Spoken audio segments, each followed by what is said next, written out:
Oh, I'm so excited about today's song. It's just one of those things that, is awesome. Mothership? Hello? Bruce, this is the Mothership calling. Commander's Flat 9 wants a status on Mission Starlight. Mission Starlight? That's correct. Mission Starlight. Have you implemented the changes General F5 has requested? I think. You think? I want to remind you, Operation Stella is scheduled for launch at 1600 hours. 16? That's right, 1600 hours. And Commanders Flat 9 and General F5 are expecting Harmony to the Republic by then. Harmony? Starship out. To the Republic? And we're going to get a great look at this wonderful classic jazz standard, Stella by Starlight. Now, check out how you can get more videos like this one. Just navigate to Bruce Grigori Video on Demand. When you get to the site, you can browse videos in a wide variety of categories.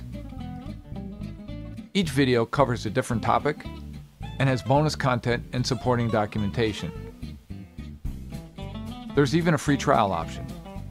Don't forget to use your promo code to get a discount off your first purchase. And the link for that promo code is in the description down below. Now, if you dig the video, throw it a like, hit the subscribe button, and don't forget to hit the bell notification because that's going to let you know every time I upload a new video. Of course, the channel releases new videos on every Tuesday and every Friday. So let's get started.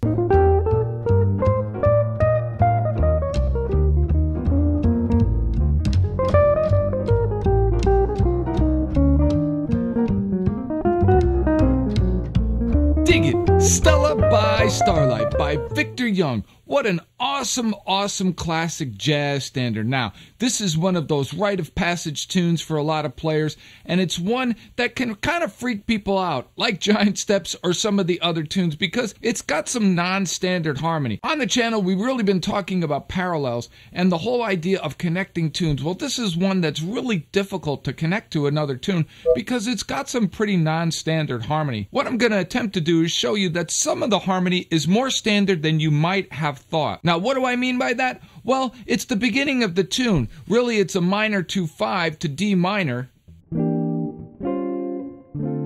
A lot of folks would basically play just a G Dorian over that, and that's really a great approach, but we can kind of think of this all in B flat. The minor 2/5, E minor 7 flat 5 to A7 flat 9 is really just a minor 2/5 to the 3 chord in this case, which is D minor, and that's all in B flat because then we go right to C minor 7 to F7. So we can kind of group all of that and think of it all as in B flat. Now, I know what you're saying. Of course, when we do that, we really have to contend with that E flat note, which is really the major 7th in a E minor 7 flat 5. That really is navigatable when we come to it, because if you think of Night and Day, which had a minor 7 flat 5, which was A, I basically played E flat major over that. You're really just kind of using your ears and using that major 7th as a passing tone. And that's a great way to kind of create contrast in this tune, because when you stop and you think about the tune,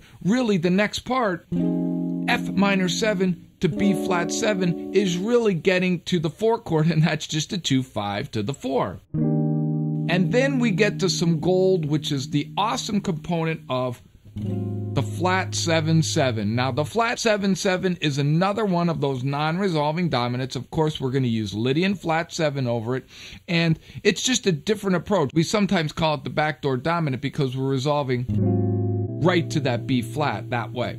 Now, I know I'm kind of jumping ahead in this particular video when it comes to soloing and the concepts of the harmony, because this tune, I think, warrants some of that when it comes to that part. We'll get to the melody in just a minute.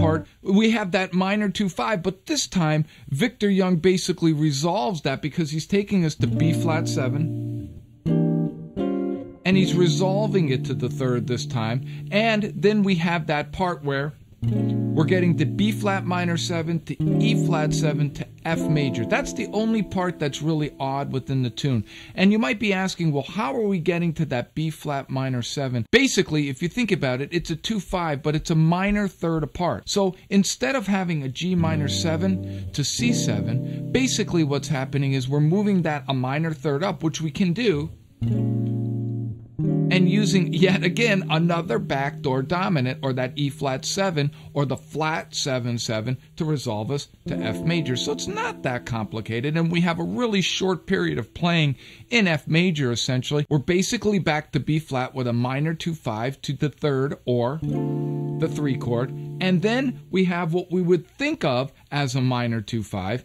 A minor 7 flat 5 to D7 flat 9, and then we get to that awesome G7 sharp 5, and of course that chord is really a chord that's in the key of C minor if we're thinking about a minor blues, but we can think of it as the 6th chord and just a dominant 6th chord, and that's really all that's happening there. We get to C minor, of course that's the 2 chord in B flat, or we can think of it as purely C minor, and then of course now we get into the flat 7/7, and of course that flat 7/7, this time he slides in the sharp 11. So he's really accenting the fact that he wants us to play that sharp 11 because the melody note lands right on there, and then we're back to B flat. The only part of the song that takes a divergence, in my opinion, are those minor 2-5s at the end of the song. So we're basically minor 2-5, minor 2-5, a whole step down, and then yet again,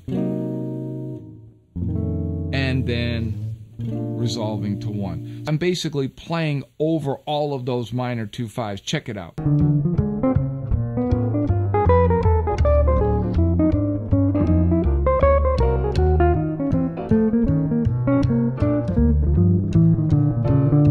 So we kind of flip things around in this lesson, and there's a lot of reason because the harmony might seem complex and diverse for you. You can kind of navigate in B flat. You don't have to feel like you have to play over every single one of these changes, but you have some options, so it makes it such a unique tune. And in a lot of ways, and this might be controversial for some folks, we can kind of think of this as a modal tune in some ways when we think about how to approach it in terms of soloing. And that's a great strategy that you would see the great Pat Martino use, where he kind of grouped changes as one collection and then played over them and accented certain notes. So it's a fantastic way to approach this particular tune.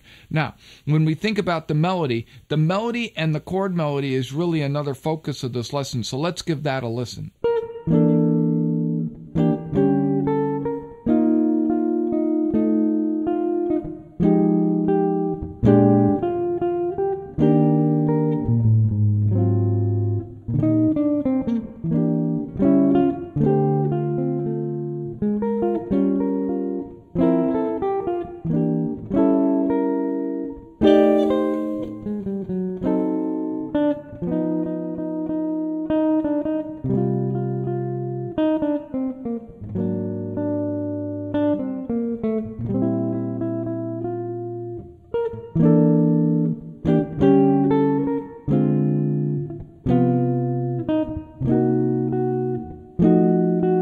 And the melody is not all that complex. The only difference is it starts on that B flat, and then we land right on that A note, which is kind of dissonant, but it sounds so great.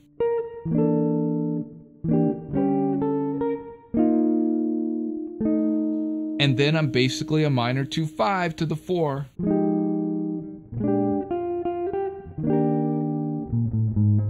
And then right to that flat 7/7. And this part, I'm basically harmonizing that sus sound.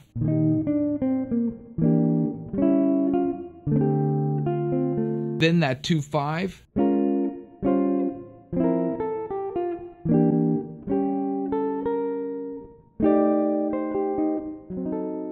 And all of that works perfectly. And here I take the melody down an octave because it just works better, in my opinion, on the guitar.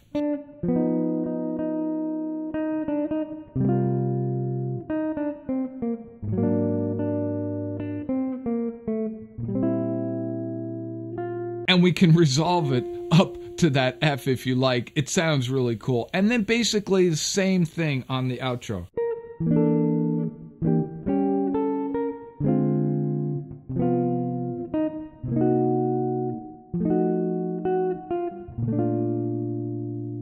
all of that works perfectly within those chord structures, and it's a really nice, simple chord melody in my opinion. And in fact, that's how I played the melody when I played it with the band track. Check that out.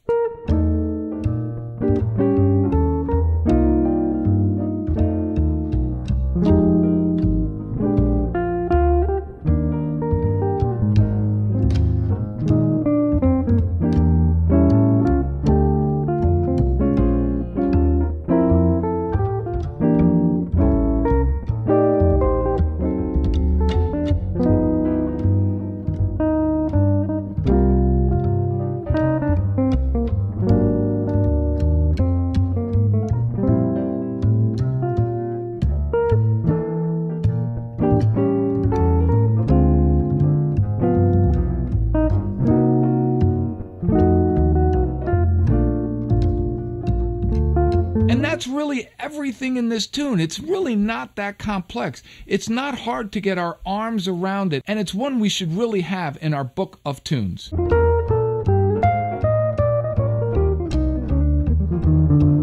Dig it! Stella by Starlight. Man, this is just one smoking tune, and one that I feel you need to have in your book of tunes if you want to play jazz and really play it great. Now, don't forget to check out my lesson on All of Me, where I go over a lot of chord melody and chord melody concepts just like this. And don't forget to check out all the lessons on the Bruce Grigori VHX.TV site. And of course, the channel releases new videos on every Tuesday and every Friday. And don't forget to check out the new series on Wednesdays, Jazz Standards You Need to Know. And I will see you next time. Peace.